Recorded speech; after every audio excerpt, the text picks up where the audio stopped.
L'équipe de Gelsenkirchen a fait de nouveau un grand pas dans la course à la qualification en Ligue des Champions, en prenant l'avantage sur un penalty de Daniel Caligiuri à l'heure de jeu avant de sceller le score 10 minutes plus tard par Guido Burgstaller.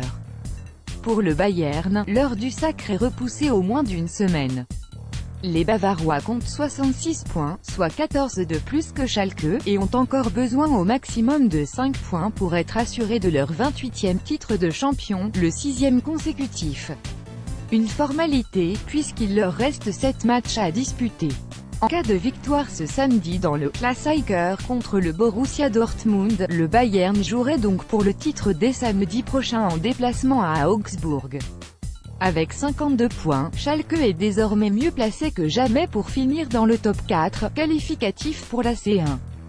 Dortmund suit avec 48 points, mais devra réussir un exploit pour amener quelque chose de Munich. Leipzig galère mais gagne avant l'OM. Leipzig s'est replacé dans le carré magique, en s'imposant samedi 3-2 à Hanovre après avoir mené 2-0, à l'issue d'un scénario rocambolesque. En fin de match, Hanovre a cru revenir à 3-3 lorsque l'arbitre a indiqué le rond central, mais M. Winkman, alerté par son assistant vidéo, est allé consulter son écran de contrôle, et a annulé le but pour un hors-jeu de quelques centimètres.